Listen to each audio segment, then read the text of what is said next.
સ્વામિનારાયણ ચરિતમમાં આજે કંઈ સોરઠના પ્રસંગથી શરૂઆત કરીએ. મહારાજ માંગરોળ પધારેલા. એ વખતે માંગરોળ બંદર બહુ વિકસિત શહેર ગણાતું. ત્યાં આપણા હરિભક્તો પણ ઘણા રહેતા. શ્રીજી મહારાજ ત્યાં પધાર્યા એ વખતે બધા ગોરધનભાઈ, આણંદજીભાઈ, બધા ઘણા હરિભક્તો એમને ત્યાં પધરામણીમાં મહારાજ નીકળ્યા. એમના ઘરે પગલા કરવાના હતા. તો રસ્તે ચાલતા જોયું તો એક ગાંડો ઘેલો માણસ ત્યાં ફૂટપાથ ઉપર બેઠેલો.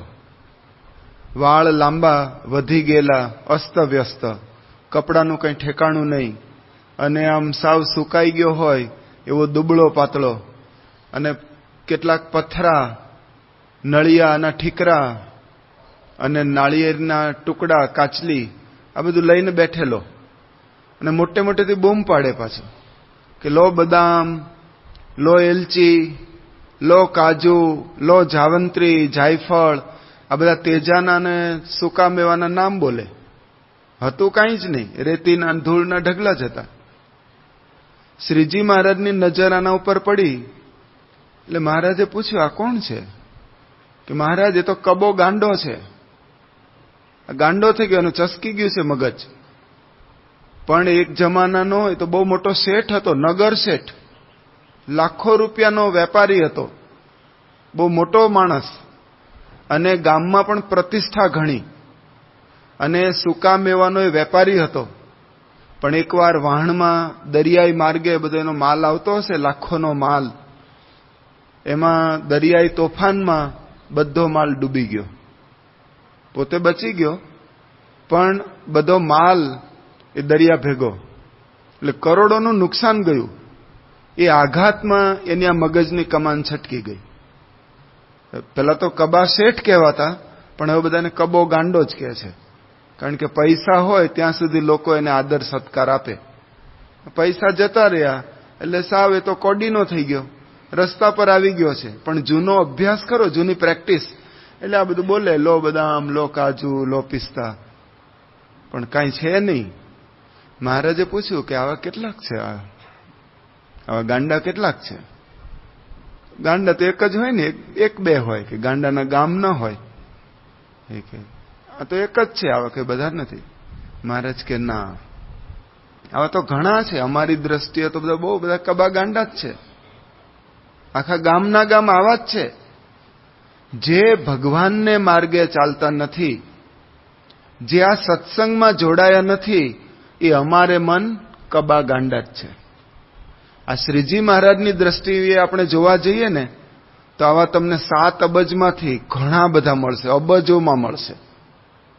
જેને ભગવાનની શરણાગતિ ન હોય, જેને આવા સત્પુરુષનો સત્સંગ ન પ્રાપ્ત થયો હોય, તો એ શ્રીજી મહારાજ ભગવાનની દ્રષ્ટિએ બધા ગાંડા જ છે. માણસ ભલે પોતાની જાતને મહાબુદ્ધિશાળી માનતો હોય, પણ ભગવાનની દ્રષ્ટિએ જરાય બુદ્ધિશાળી નથી.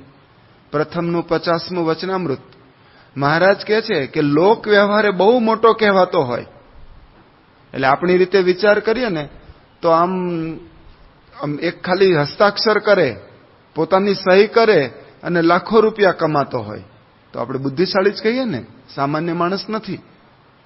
મહારાજ કે લોક વ્યવહારે બહુ મોટો કહેવાતો હોય, પણ જો કલ્યાણનું જતન ન કરે, એટલે કે આ ભગવાન અને સંતનો સંગ નથી, તો એ કુશાગ્ર બુદ્ધિવાળો નથી, એ તો મહામૂર્ખ છે. મહામૂર્ખ એટલે કબા ગાંડો થયો ને. મહારાજ કે શાસ્ત્રમાં, ધર્મગ્રંથોમાં બહુ સારી રીતે જાણતો હોય અને અર્થઘટન કરતો હોય કે આ શબ્દનો આમ અર્થ થાય ને આનો સાર નીકળે, એટલે આપણને લાગે કે ઓહો, આ તો, અને મોટું પારાયણ કરતો હોય, ચોપાઈઓ ગાતો હોય. અરે ઉપનિષદના એક જ શ્લોક ઉપર આમ વ્યાખ્યાનમાળા ચલાવતો હોય, 7 દિવસ સુધી પ્રવચનો કરે અને લોકોને આમ જકડી રાખે. કોઈને આમ બગાસું ના ખાવા દે, આમ ઢીલો, આમ ટટ્ટાર જ 3 કલાક સુધી પકડી રાખે. આપણે લાગે કે આ તો બહુ જોરદાર કહેવાય. એ પોતે જ આમ ગુરુ જેવો કહેવાતો હોય. પણ મહારાજ કે કલ્યાણનું જતન કરે છે કે ના? એવું નહીં, પોતે જ પોતાની જાતને ગુરુ માનવા માંડ્યો છે. તો મહારાજ કે એ પણ મહામૂર્ખ જાણવો. મહામૂર્ખ. શ્રીજી મહારાજની વ્યાખ્યા કંઈક અલૌકિક છે. આ રીતે જો ભલે ને આપણે પોતાની જાતને બુદ્ધિશાળી માનતા હોઈએ, અને માણસને અત્યારે બુદ્ધિના માપદંડ કેવા થયા કે આમ 60 રૂપિયા હોય એમાંથી 100 રૂપિયા કરી દે કે બહુ બુદ્ધિશાળી, અને 100 ના 60 કરે તો કે આ મૂર્ખ છે. બસ આપણી આટલી જ વ્યાખ્યા છે. પણ માણસ પોતાની બુદ્ધિથી ઘણી બધી વાંટી ઘૂંટીમાંથી નીકળી જાય, કેટલાને બીજાને ફસાવી દે, પોતે ક્યારેય ફસાયો ન હોય તો આપણે એને બુદ્ધિશાળી માનીએ. અમેરિકામાં હમણાં એક પ્રસંગ બન્યો.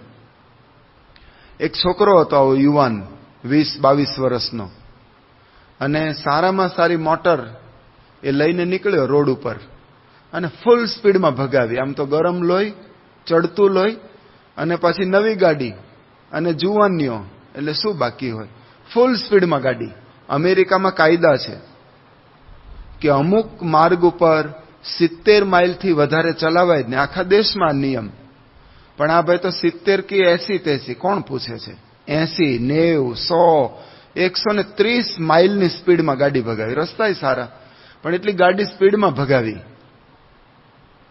અને ત્યાંના તો બધું આ ટ્રાફિકનું પોલીસ તંત્ર બધું અપ ટુ ડેટ છે. રસ્તા ઉપર પણ સમયે સમયે કેમેરા આવે, અને કેમેરામાં પકડાઈ ગયો આ જુવાન કે આ ઓવર લિમિટમાં દોડે છે ગાડી, અને સમયે સમયે પોલીસ પણ ઊભી હોય, અને આમ રસ્તામાં આપણને દેખાય નહીં, આમ સાઈડમાં હોય, અને એને સંકેત મળી જાય એટલે તરત જ આવે. આમ 8-10 લાઈટ ઝબગારા મારતી હોય ને આવી જાઓ, અને પાછો બોલાવ્યો આને કે આવી જા. અને ત્યાંની પોલીસ બહુ આમ સુઘડ વ્યવસ્થિત, આમ હસતા હસતા બોલાવે. આપણે જેમ આમ દંડા પછાડે ને કોલર ઝાલે ને એવું નહીં, આમ સીધું આમ હસતા હસતા આવી જાઓ સાઈડમાં. એટલે આ છોકરાને સાઈડમાં લીધો. એ કે તું આ 140 ઉપર ગાડી ભગાવે છે, તને ખબર છે? લાવ તારું લાયસન્સ લાવ. કે મારી પાસે લાયસન્સ નથી.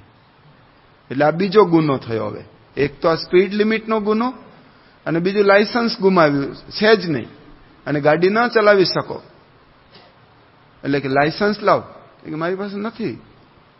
તો કે ગાડીના પેપર લાવ.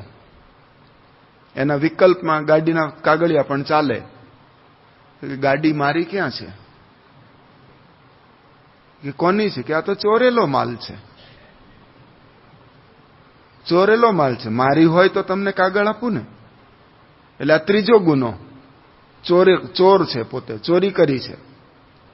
એટલે એને પૂછ્યું કોની ગાડી ચોરી કરી છે, ક્યાંથી લાવ્યો છે? એ કે જેની હોય એની. જે ગાડીનો માલિક હતો એનું તમે ખૂન કરી નાખ્યું છે. એટલે પાછો ચોથો ગુનો, આ ખૂની પણ છે. એ કે પણ કોનું ખૂન કર્યું? એ કે હું ક્યાં ઓળખું છું? જેનું ખૂન કર્યું એને તો આમ પોટલું માર્યું છે અને ડિક્કીમાં જ છે, બતાવું. પણ દમદાટી મારે છે. એક તો ગુનાહિત છે, અને પાછું આવી રીતે સામેથી કહે છે. એટલે આ ટ્રાફિક પોલીસ હવે મૂંઝાયો કે આ તો બહુ હાઈ લેવલનો કેસ છે. મારે તો ખાલી ટ્રાફિકનું જ કંટ્રોલ કરવાનું હોય, તો મોટા સાહેબને બોલાવવા પડશે. એટલે એને તરત જ ફોન કર્યો, મોટા સાહેબને ફોન કર્યો, અને કે સાહેબ તમે આ પોઈન્ટ ઉપર જલ્દી આવી જાઓ, આ તમારે જ કેસ ડીલ કરવો પડશે, મારું કામ નહીં. કે કેમ? અરે કે આણે તો ખૂન કર્યું છે, ચોરી કરી છે, પછી લાયસન્સ નથી, અને આવી રીતે 140 ઉપર ભગાવે છે, એટલે તમે જ આવો. એટલે પેલો કે એને રોકી રાખ, 5 મિનિટમાં જ આવું છું. ત્યાંથી પેલો મોટા સાહેબ આવ્યા.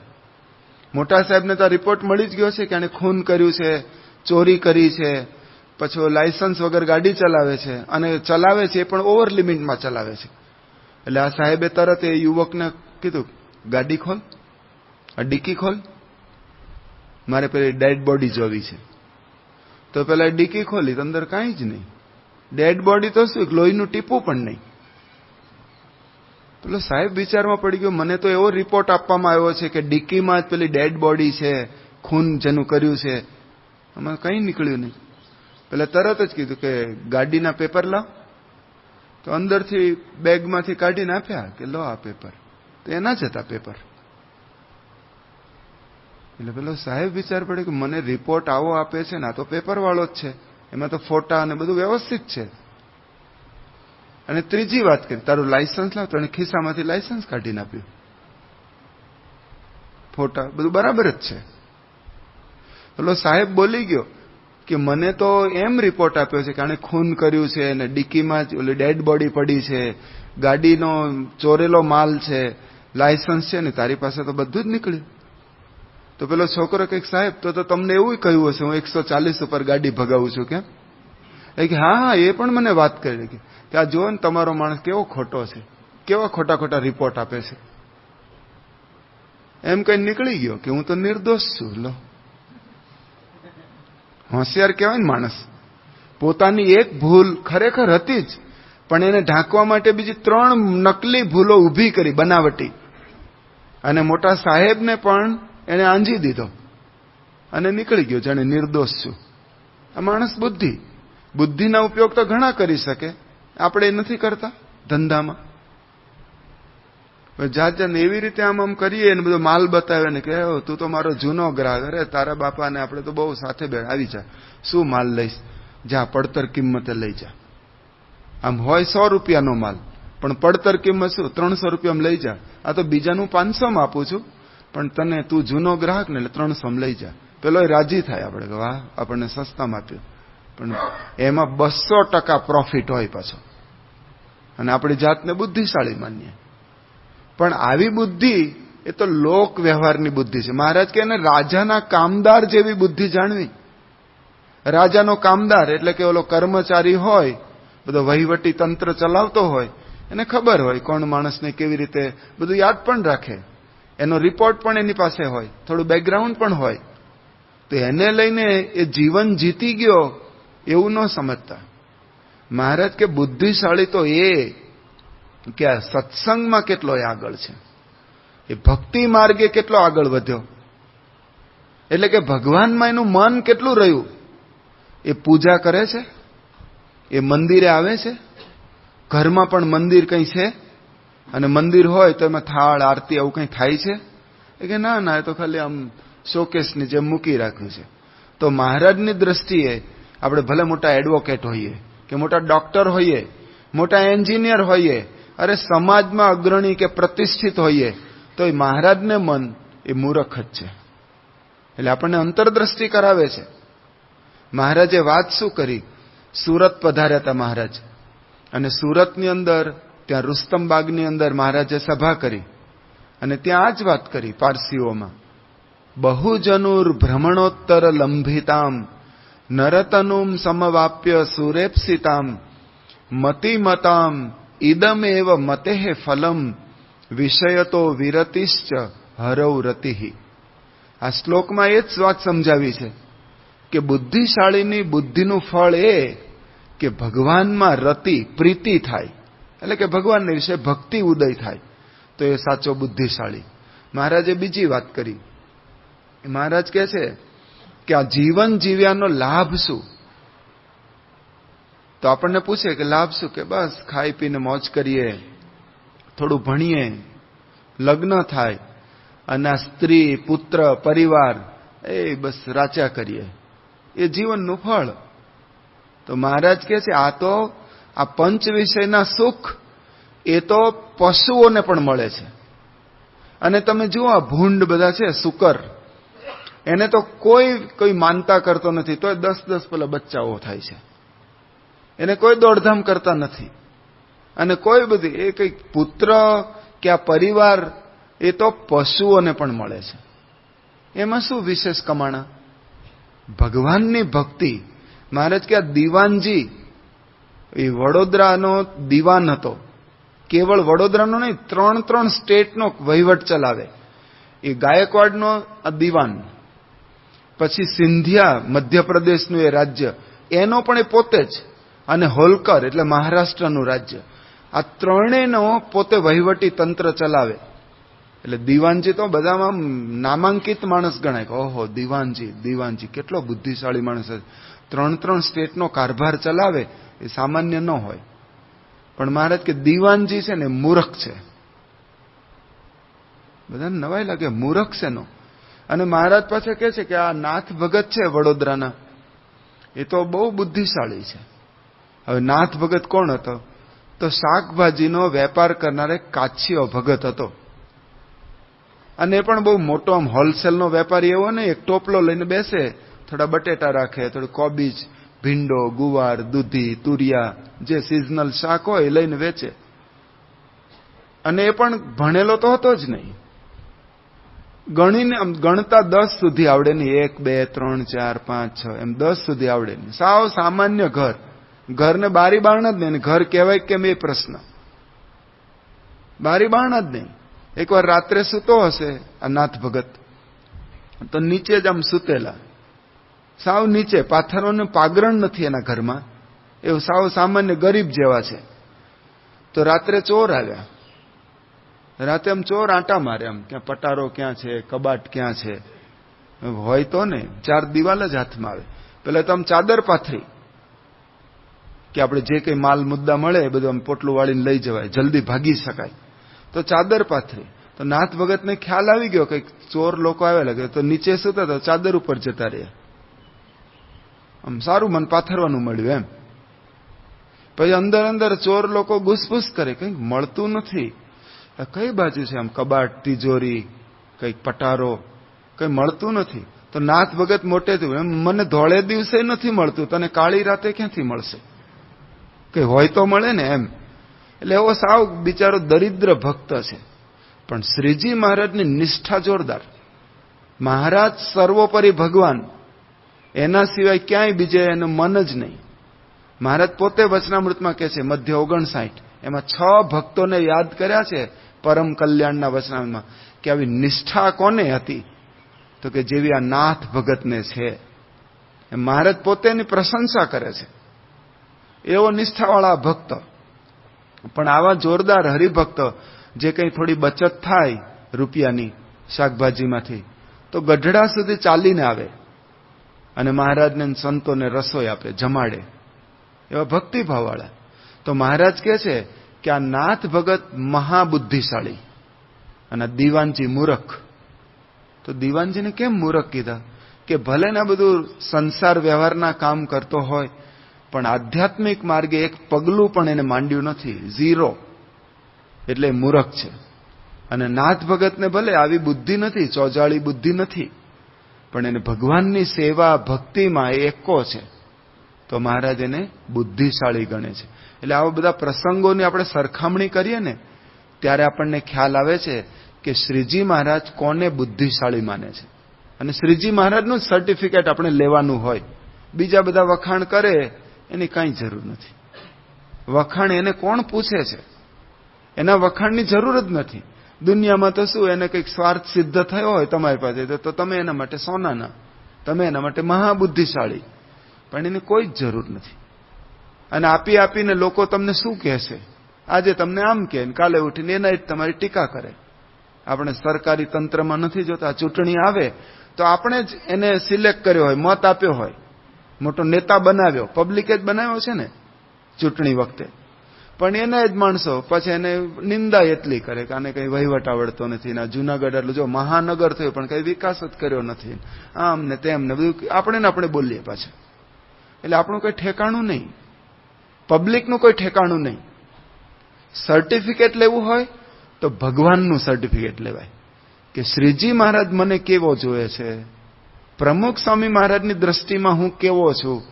એ આપણું રિયલ સર્ટિફિકેટ છે, એ અસલ સર્ટિફિકેટ, એને મઢાવવા જેવું છે. બાકી આ બધા સર્ટિફિકેટને કઈ મઢાવવાની જરૂર નથી. એ તો લોકો બોલે, લોકની બોલી કેવી છે? મહારાજ કે અજ્ઞાની માણસો હોય એના ભયથી, અજ્ઞ નિંદા ભયાન નૈવ ત્યાજ્યમ શ્રીકૃષ્ણ સેવનમ. શિક્ષાપત્રીમાં મહારાજ આજ્ઞા કરી છે કે માણસોના શબ્દોના આધારે આપણે કઈ સત્સંગ કે ભક્તિ મૂકી ન દે તો જાત જાતનું બોલતા હોય. એ બોલનારનો જ કઈ વિશ્વાસ નથી. અરે જેને તમે મદદ કરી હોય એની દ્રષ્ટિમાં તમારી કિંમત નથી હોતી. એ સમય પૂરતી હોય, બાકી કાંઈ જ નહીં. એક પ્રસંગ સંતો ઘણી વાર કહે છે આપણને કે એક ગરીબ બાઈ હતા, વિધવા બેન. એના ઘરમાં કોઈ હતું નહીં, પતિ તો ગુજરી ગયા છે, અને કમાવાની કઈ ત્રેવડ નહીં, અને બીજું કઈ બેલેન્સ હતું નહીં. અને આ મોંઘવારીના જમાનામાં જીવન નિર્વાહ કેવી રીતે કરવો, એક મોટો પ્રશ્ન. બીજા ફેલ ફતુર કે મોજ શોખ તો ન કરીએ, પણ આ રસોડાનું ને ખાવા પીવાનું થોડુંક તો જીવનમાં જોઈએ ને, પણ આની પાસે કાંઈ જ નહીં. આ બાઈની પણ ઉંમર થઈ, નહીં તો કઈ ઘરકામ કરે, કોઈ રસોઈ કરે, વાસણ ઉટકે ને થોડુંક બે છેડા ભેગા થાય, પણ એવું નહીં. એ બીમાર રહ્યા કરે. અને થયું કે આ કરવું શું? જિસકા કોઈ નહીં હૈ ઉસકા ખુદા હોતા હૈ. એટલે એને આમ વિચાર આવ્યો કે આપણું કોઈ નથી આ સમાજમાં, તો આપણે ભગવાન તો છે ને. એટલે ભગવાનને એક પત્ર લખ્યો આ બાઈએ કે હે પ્રભુ, હું તમારી છું. આ સમાજમાં મારું કોઈ નથી. હું કોની દાઢીમાં હાથ નાખું? અને મારે અન્નને અને દાંતને વેર છે. આ પેટનો ખાડો પૂરવા માટે પણ 2 દિવસથી ભૂખી છું, કંઈ ખાધું જ નથી. હોય તો ખાવું ને. હવે જીવન ટકશે કે કેમ એ પણ પ્રશ્ન છે. એક તમારા આધારે બેઠી છું. તો પત્ર હું કોને લખું? તમને લખ્યો છે. એટલે આ પત્ર મળે તો મને 1000 રૂપિયા મોકલજો, એટલે હું મારો જીવન નિર્વાહ તો કરી શકું. એમ ભગવાનના ભરોસે એને આ કાગળ લખ્યો અને એન્વેલપમાં નાખ્યો. ઉપર એડ્રેસ લખ્યું ટુ ભગવાન, બીજું કઈ એડ્રેસ જ નહીં. ભગવાન તો સર્વવ્યાપક છે ને. અને ફ્રોમ તો પ્રેષક તરીકે પોતાનું એડ્રેસ લખ્યું, ફૂલ પોસ્ટલ એડ્રેસ, કે ફલાણા બેન, આ વિસ્તાર, આ જોશીપુરા, જુનાગઢ ને પિનકોડ નંબર ને બધું લખ્યું, શેરી નંબર ને બધું, અને પોસ્ટ કર્યો. આ કાગળ પેલો પોસ્ટ ઓફિસમાં ગયો તો એમાં સોર્ટ આઉટ કરતા હતા. અમરેલી જિલ્લાના, રાજકોટ જિલ્લાના, જુનાગઢ જિલ્લાના, અમદાવાદ જિલ્લાના બધા સોર્ટ આઉટ કરતા હોય. એમાં આ કાગળ હાથમાં આવ્યો.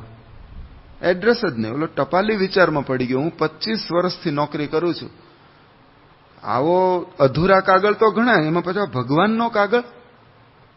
તેને બહુ આમ કુતૂહલ થયું કે ભગવાનને કાગળ લખ્યો છે, શું લખ્યું, ચલો ને જોઈએ તો ખરા. એટલે ખોલ્યો પત્ર અને વાંચ્યો. તો એમાં ગરીબ બાઈએ પોતાની વિતક કથા સંભળાવેલી. એટલે આ બહુ લાગણીમાં આવી ગયો કે અરે આ બાઈની કેવી દુર્દશા છે, અને ભગવાનમાં કેટલો વિશ્વાસ, અને ભગવાન આગળ 1000 રૂપિયા માંગ્યા છે, આપણે એને મદદ કરવી જોઈએ. તો બધા કર્મચારી હતા, પોસ્ટ ઓફિસના સાહેબો અને બધા અધિકારીઓ, એને કહ્યું કે આવો એક કાગળ આવ્યો છે, આપણે એને મદદ કરવી. કે હા, હું 200 રૂપિયા આપીશ. એટલે કે મારે 150 રૂપિયા લખો. એટલે કે મારે 200 લખો. આ નહીં 50 રૂપિયા. ને એમ કહીને 950 રૂપિયા ભેગા થયા. એટલે આમ 1000 જ કહેવાય ને, 1000 ની નજીક જ.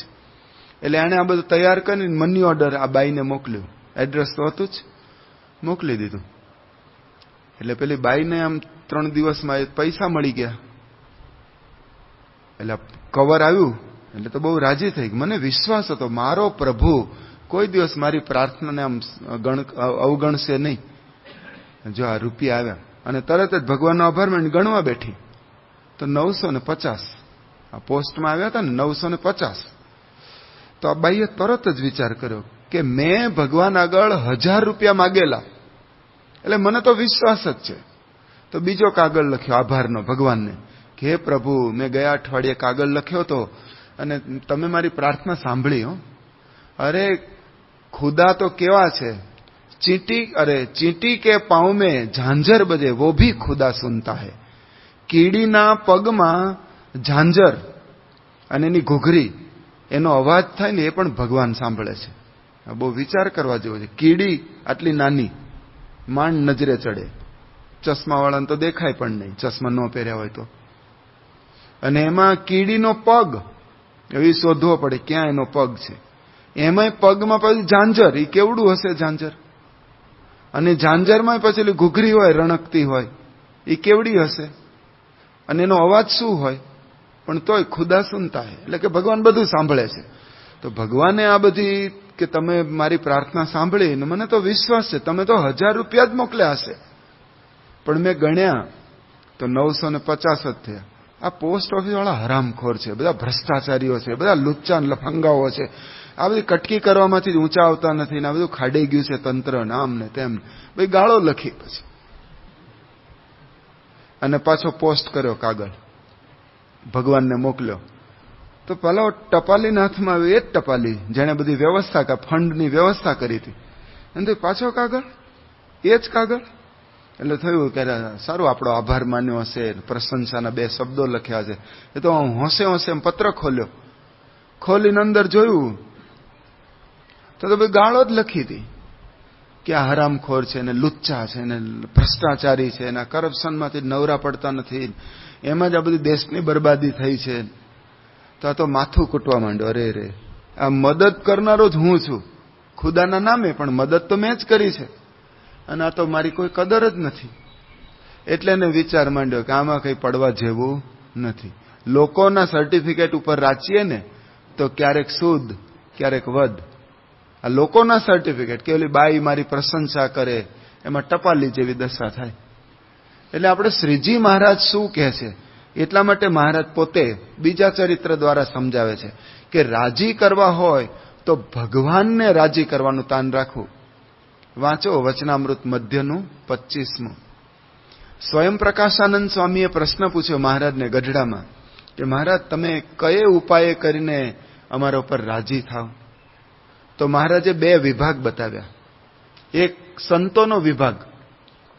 અમને સંતોને ઉદ્દેશીને મહારાજ કહે છે કે સંત પેલો ત્યાગી પ્રથમ આવ્યો હોય, પ્રથમ એટલે આમ સાધકમાં આવ્યો હોય, હજુ સાધકમાં ન પહોંચ્યો, અહીંયા હજી જુનાગઢમાં જ હોય, છાત્રાલયમાં સેવા આપતો હોય, આમ પ્રી સાધક ટ્રેનિંગમાં હોય, અને એ વખતે કેવો આમ ઘનશ્યામભાઈ જેવો આમ દિન આધીન થઈને રહેતો હોય, અને પછી આમ દોડી દોડીને કોઠારી સ્વામીને પગે લાગે કે સ્વામી કંઈક સેવા હોય તો કહેજો, તો પણ દોડી દોડીને કરે. એટલો નિર્માની હોય, કહેવાનું ભાવ એ છે, એટલો નિર્માની હોય, આમ સેવા વ્રત બધું કરતો હોય. અને પછી ધીરે ધીરે એ સાધકમાં આવે, પાર્ષદ બને, અને પછી સંત બને.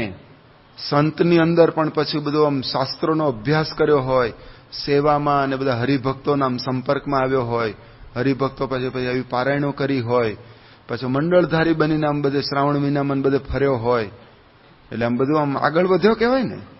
પછી એમાં પાછો એનો પરિચય અપાય કે આ તો આ સ્વામી તો સંસ્કૃતના વિદ્વાન છે, અથવા આ સ્વામી તો આમ પહેલા પણ એન્જિનિયર થયેલા હતા, અથવા આ સ્વામી તો આમ છે ને અત્યારે તો આ મંદિરના મુખ્ય સંત છે ને, આવી બધો પરિચય અપાય. એટલે તો બહુ આગળ વધ્યો કહેવાય. મહારાજ કે એમ કરતા કરતા ભગવાન જેવા ઈશ્વરી આવે. ભગવાન જેવા ઈશ્વર એટલે શું? કોઈ હરિભક્ત આવ્યા હોય ને કે સ્વામી બહુ મોટો રોગ છે અને ડોક્ટરો તો ના પાડે છે કે ના ના અમે પ્રાર્થના કરશું ને આશીર્વાદ છે, તમે બધું સારું થાય, અને રિપોર્ટ નીલ, રોગ નાબૂદ થઈ ગયો. એટલે વચન સિદ્ધ થયો આ સંત. એમના વચન ઓલો કે સ્વામી લગ્ન કર્યા અમારા દીકરાએ, આ જો ને 10 વર્ષ થયા હજુ પારણું જ બંધાયું નથી, અને સંત આશીર્વાદ આવે, અરે તમારે ત્યાં મુક્તરાજ પધારશે, પ્રાર્થના કરી, આ શ્રાવણ મહિનો ચાલે છે, અને એને ત્યાં પાછો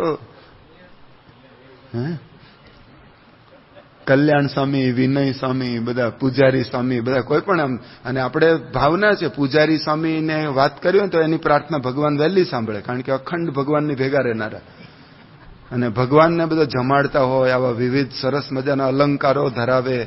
એટલે આપણને, અને વાતય સાચી છે, ભગવાન એ સંતોની પ્રાર્થના વહેલી સાંભળે છે.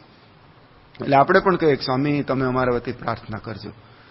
અને એ વખતે પાછો એવું નહીં પ્રાર્થના કરી અને તરત જ આમ રિઝલ્ટ આવતા વર્ષે ઓલો મુક્તરાજને લઈને આવે, સ્વામી નામ પાડો હવે, એમ. એટલે તરત આમ ફળ મળ્યું એમ.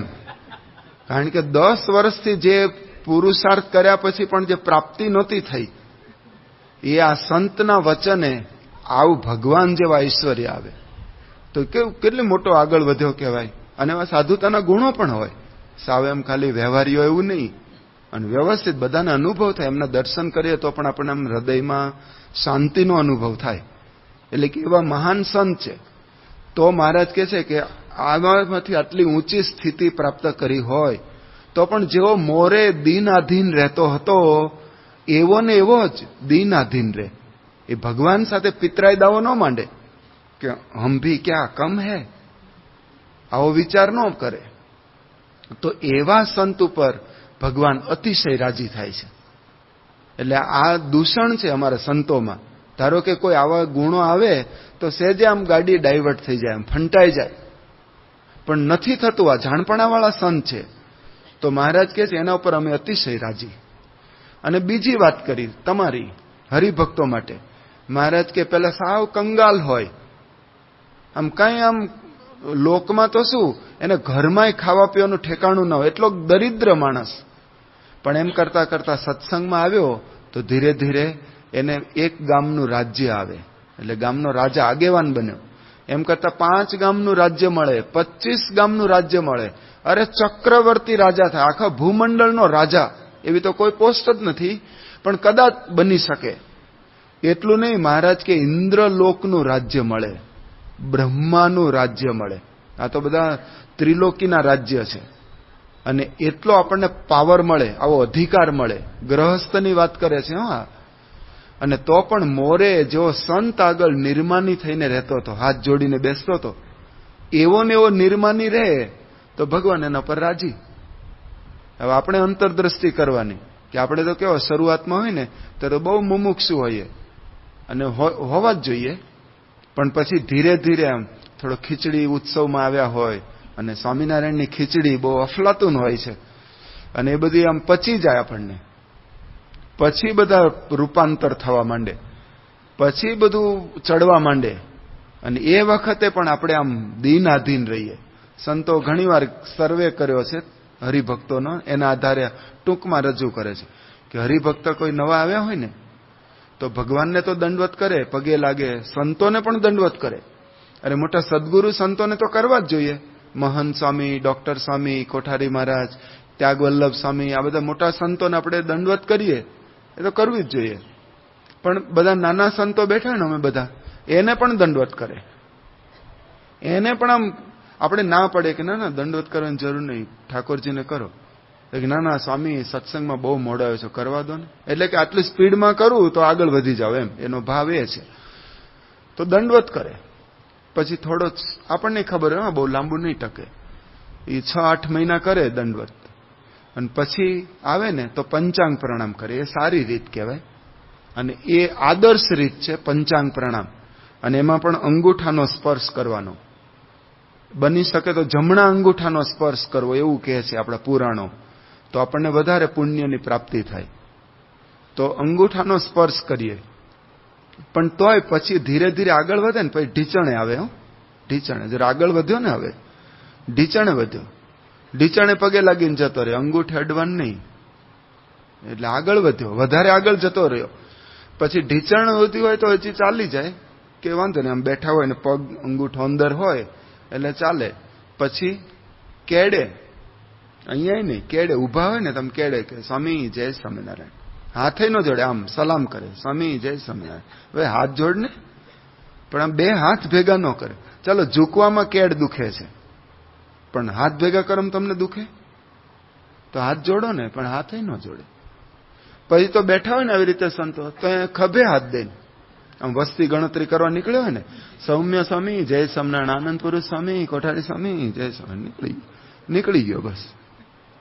વસ્તી ગણતરી કરવા આવ્યા છો. પણ તોય અહીંયા તોય અમે તો રાજી જ છીએ, કઈ વાંધો નહીં, આપણને પગે તો લાગ્યો અને અમે રાજી. ખભે જ મૂક્યો ને, માથે તો નથી મૂક્યો ને, તો માથે મૂક્યો સાદો, પણ તોય બધું ચાલે તંત્ર. અને પછી મહારાજ કહે છે કે મોરે જેવો દીનાધીન રહેતો, શરૂઆતમાં જેવો મુમુક્ષુ હતો, એવો ને એવો રહો છો તો ભગવાન રાજી. બાકી બધા ચરિત્રો આપણે સાંભળીએ છીએ, આ હરખા પટેલના ને મંગળિયાના ને બધા પ્રસંગો, એ બધું આપણને શું સમજાવે છે કે આમ ધીરે ધીરે એના અહંકાર આવે છે, અભિમાન, કે મારા જેવો કોઈ નહીં, હું આમ, એ હું બોલે છે ને, એ જ કે છે મહારાજ કે એને રાજીપો ગુમાવ્યો. નિર્માની રે એના ઉપર અમે અતિશય રાજી છીએ. અને આવા હરિભક્તો ઉપર ભગવાનની પ્રસન્નતા વધારે થાય છે. આપણે કે પ્રસન્નતા શું, આપણને કઈ લાગતું નથી, પણ જેવું સમાજમાં રૂપિયાની જેટલી કિંમત છે ને, એટલી આ સત્સંગની અંદર આ પ્રસન્નતાની કિંમત છે. એટલે કે આપણી મૂડી છે એમ ગણો. આપણને કે રાજી, હવે હું રાજીપોનો વિચાર, અને શું આ રાજી, અને રાજી હોય તો અમને શું લાભ, આવા વિચાર આપણને આવે. પણ જેવો પૈસાનો આપણને કેવો મહિમા સમજાયો છે, અહીંયા તમને કહેવામાં આવે કે આ શ્રાવણ મહિનો ચાલે છે અને કોઠારી સ્વામીએ બધું આયોજન કર્યું છે કે તમને એક મૂર્તિ ભેટ આપી છે, મૂર્તિ ભેટ આપી છે. અહીંયા 2 મૂર્તિ છે, 2 4-4 કિલો વજનની મૂર્તિ છે. એક રામની મૂર્તિ છે અને એક રાવણની મૂર્તિ છે, રામ અને રાવણ. બેમાંથી એક લેવાની, 2-4 કિલોની છે. આમ દેખાવે સરખો છે. રામનું ખાલી એક મુખારવિંદ છે અને રાવણને 10 છે, એટલું જુદું, પણ વજનની રીતે સરખું જ છે, 2-4 કિલોની. અને એક મૂર્તિ તમને ભેટ. ડોક્ટર હાર્દિક, શું આપણે કઈ મૂર્તિ પસંદ કરશું? રામની. તમે કઈ ગિરધરભાઈ પસંદ કરો? રામની. તમે કઈ મૂર્તિ લો? હે રામ. બોલો બધા, કઈ મૂર્તિ લો? બધા બોલો, એક સાથે બોલો, આમ સંભળાય એવી રીતે બોલો. પૂરું નથી સંભળાતું, બધા એક સાથે બોલો. બરાબર, રામની જ મૂર્તિ લેવાય. કારણ કે અસુરને ઘરમાં રાખીને કરવાનો શું? એની કઈ વેલ્યુ જ નથી. અરે મોઢું જોઈએ તો દિવસ બગાડે. પણ સ્પષ્ટતા કરવામાં આવે થોડી હવે, કે આ 2-4 કિલોની મૂર્તિ છે, પણ રામની મૂર્તિ છે ને એ માટીની છે, ધૂળની. અને રાવણની મૂર્તિ છે ને સોનાની છે, પ્યોર ગોલ્ડ, ઓલો 24 કેરેટ્સ ગોલ્ડ. 4 કિલોનો રાવણ છે અને રામે 4 કિલોના, પણ માટીના છે. અને બેમાંથી એક મૂર્તિ તમને આપવાની છે, ચેતન. બેમાંથી એક મૂર્તિ લેવાની છે. કઈ લેશો હવે કહો? હે સ્ટેટમેન્ટ બદલાય જ જાય. કઈ મૂર્તિ લો? તું તો હજુ બાળક છે, તને કઈ ખબર ન પડે, આ લોકોને પૂછવું જોઈએ. અને તું બોલે છે રામ, પણ અંતર તમારે રાવણ રાવણ થાય છે. હા, બધાને ખબર હોય કે રાવણ જ લેવાય. કેમ રાવણ લેવાય કહો? જાજીની એક જ મૂર્તિ છે. રામની બનાવો નહીં તમે, ઘરેણ જ બનાવો, વેપાર જ કરો, ઇન્વેસ્ટમેન્ટ કરો, જમીન ને ખેતર ને વાડી ને બધું લેવા માંડો. બધા નક્કી જ હોય કે આ પ્રોપર્ટી ક્યાંથી. કઈ મૂર્તિ લો કહો? બોલો.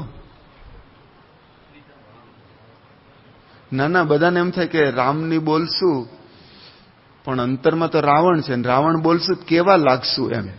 આપવાની નથી, આ કઈ કોઠારી આપે એવા નથી, ઉલટા લે એવા છે. આ તો ખાલી વાત કરી આપણે, કે તમને આપવાની નથી, આ તો એક કલ્પના કરવાની છે. કઈ મૂર્તિ લો કહો? બોલો.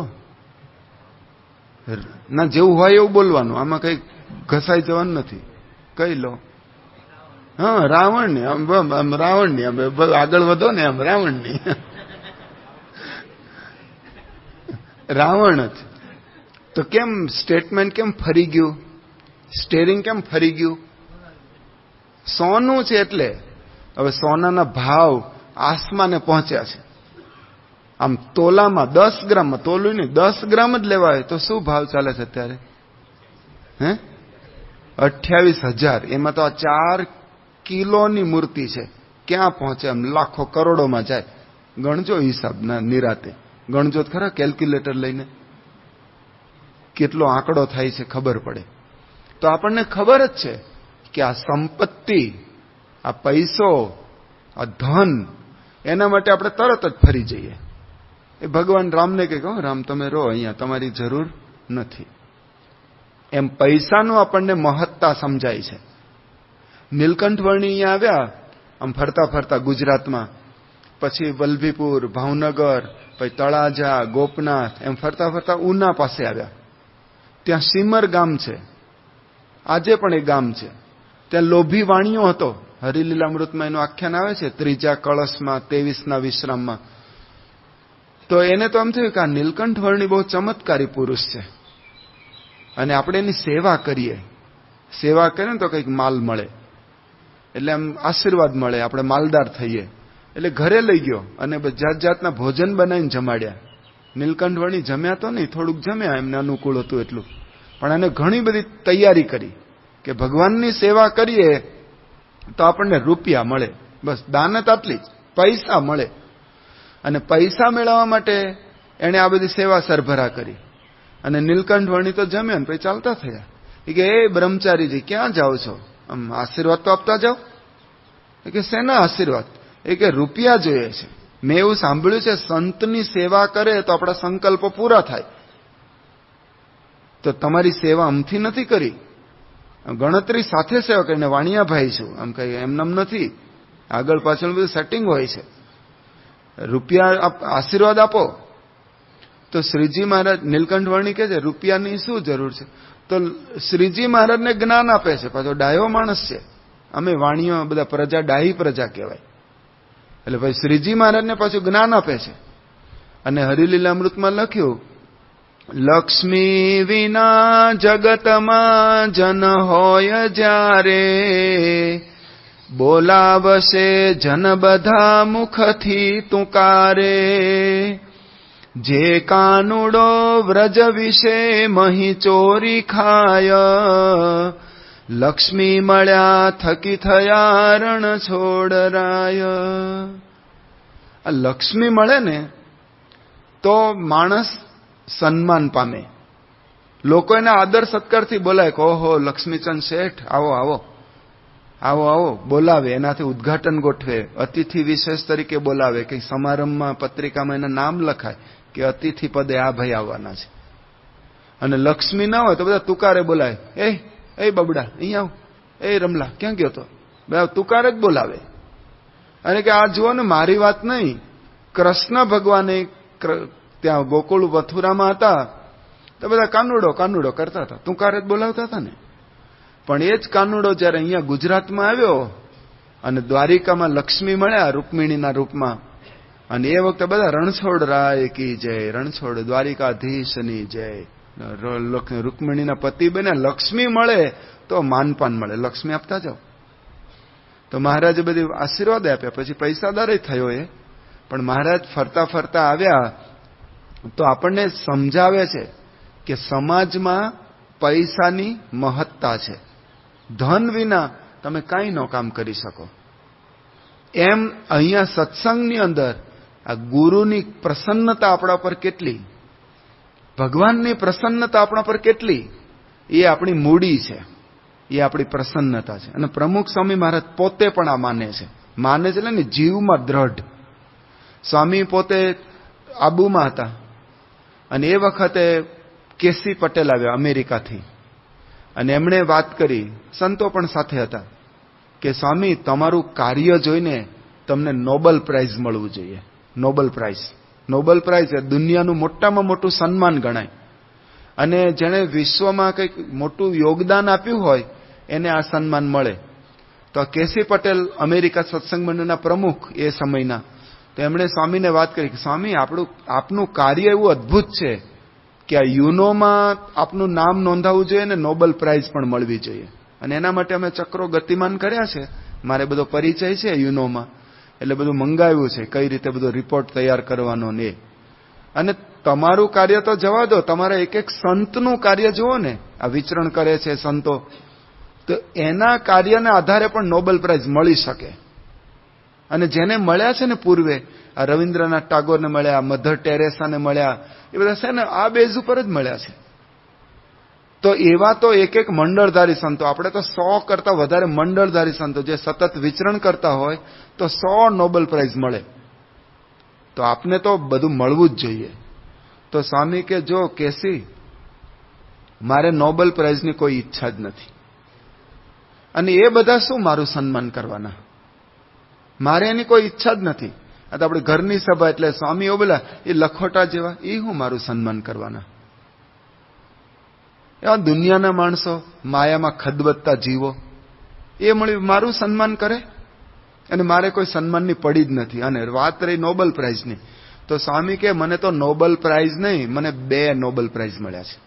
2 નોબલ પ્રાઇઝ. નોબલ પ્રાઇઝના પ્રાઇઝ મને મળ્યા છે. આપણી પાસે તેની વિડીયો પણ છે. પછી જુનાગઢની આપણે સારંગપુરમાં પારાયણ હતી, આ નટુભાઈ ભોજાણી બધા હાજર હતા ત્યારે, તો ત્યાં પારાયણની અંદર સ્વામી ફરીવાર આ વાત કરે કે કેટલાક લોકો તો મને એવું કહે છે કે તમને નોબલ પ્રાઇઝ મળવું જોઈએ, નોબલ પ્રાઇઝ મળવું જોઈએ. પણ મારે નોબલ પ્રાઇઝની કોઈ જરૂર નહીં. મને તો 2 નોબલ પ્રાઇઝ મળ્યા, શાસ્ત્રીજી મહારાજ અને યોગીજી મહારાજ. એનો રાજીપો એ મારે મને નોબલ પ્રાઇઝ છે. તો મારા ઉપર કેમ રાજી થાય એક જ વિચાર કરવાનો છે. અને આ વિચાર કરો ને એ જ આપણી સાધનાની ઇતિશ્રી છે. મધ્યનું 11મું વચનામૃત હરિભક્તોને મહારાજ વાત કરે છે. અને ગુણાતીતાનંદ સ્વામીએ અહીંયા જુનાગઢમાં મધ્યનું 11મું વચનામૃત વંચાવ્યું. એકવાર વંચાઈ ગયું કે ફરીવાર વાંચો. ફરીવાર વાંચ્યું તો મહારાજ એવું કહે છે કે આ કર્મ માત્ર ભક્તિરૂપ થઈ જાય જો ભગવાનની પ્રસન્નતાને અર્થે કરવામાં આવે તો. કર્મ એ જ કરવાનું, તમારે જમતા હોય ને એ જ જમવાનું, તમે નોકરી ધંધો કરો છો એ જ કરવાનું, એમાં કંઈ નવું કરવાનું નહીં. પણ એક વિચાર અહીંયા ફિટ કરવાનો કે હું જે કામ કરું છું મારા પર સ્વામી રાજી થાય એના માટે કરું છું.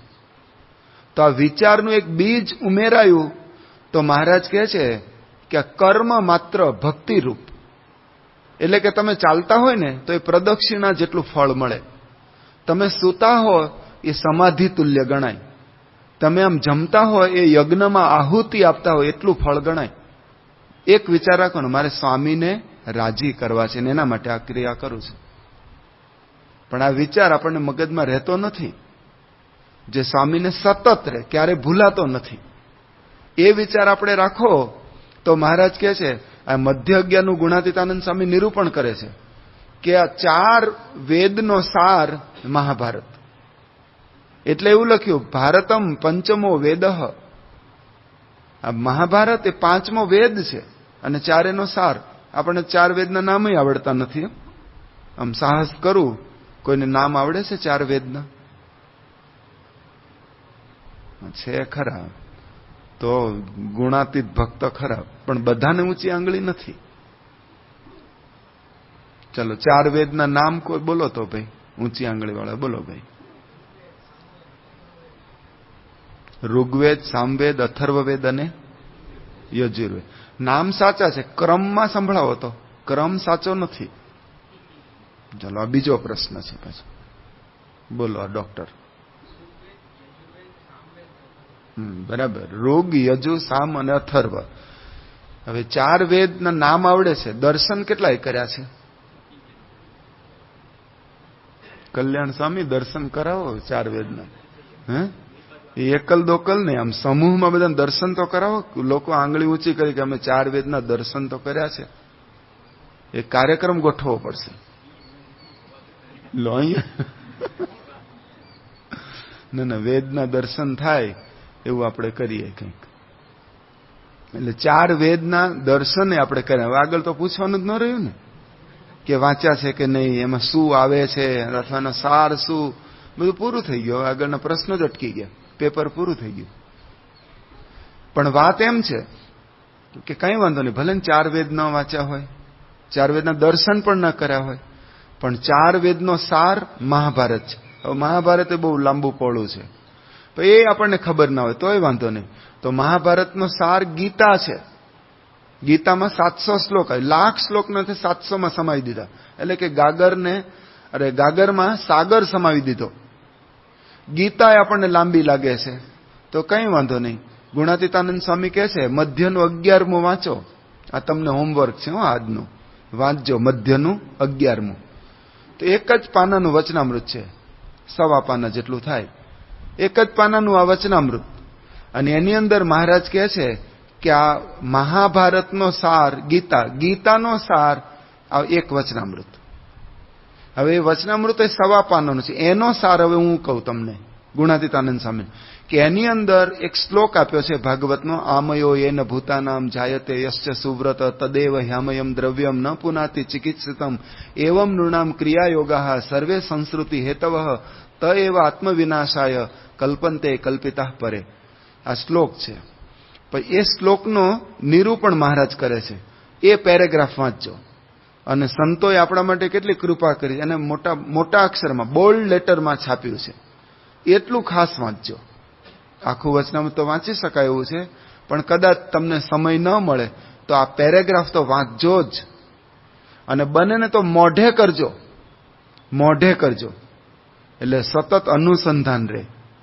એટલે આપણે કોઈ પણ ક્રિયા કરીએ ને તો પહેલા પૂછવાનું કે આ ક્રિયાથી સ્વામી રાજી થશે? તો એમાં તમારા અંતરમાંથી જ આમ ફોન જવાબ આવશે કે હા, હું મંદિરે જાઉં તો સ્વામી રાજી જ હોય ને. એટલે હા, તો એ ક્રિયા કરવાની. કે હું આને એક લાફો ફટકારું તો સ્વામી રાજી થશે? કે ના, સ્વામીને આવું ન ગમે, તો લાફો નહીં મારવાનો. એટલે ક્રિયા કઈ કરવી કઈ ન કરવી, એ આ સ્વામી રાજી થશે એ પ્રશ્ન પૂછવો. પછી ચાલુ ક્રિયા હોય ને ત્યારે વિચારવાનું કે આ સ્વામી રાજી થાય છે ને, કે હું કથા સાંભળું એટલે સ્વામી તો રાજી જ હોય ને, અથવા હું આ નીતિ પ્રમાણે ધંધો કરું તો સ્વામી રાજી જ હોય ને. અને થઈ ગયા પછી, ક્રિયા પૂરી થયા પછી પણ યાદ કરવું કે આ મેં ક્રિયા કરી એમાં સ્વામી રાજી થયા કે ના, આમ જોઈએ એવા રાજી ન થયા, કારણ કે મેં વેઠ જ ઉતારી છે, કંઈક હરખું દાનતથી કંઈ કામ જ નથી કર્યું. તો આ પહેલો પ્રશ્ન એટલે કે ભવિષ્યનો વિચાર કરવો. પછી ચાલુમાં પ્રશ્ન એ વર્તમાન કાળનો પ્રશ્ન, અને થઈ ગયા પછી ભૂતકાળનો વિચાર. આ ત્રણેય કાળ, ભૂતકાળ, ભવિષ્યકાળ અને વર્તમાન કાળમાં આ એક વિચાર નાખો તો મહારાજ કહે છે એક વિચાર એ સર્વ સાધનાનું મૂળ. અંત્ય 25માં કહ્યું કે કોઈને આવો વિચાર ન હોય તો એ બધું તામસી ગણાય, એનો કંઈ લાભ નહીં. પણ આ એક વિચાર કરે તો સ્વામી અતિશય આપણા પર રાજી થાય છે. તો આવો વિચાર કરીને આપણે સાધના માર્ગે આગળ વધી શકીએ, એ જ એમના ચરણોમાં પ્રાર્થના છે.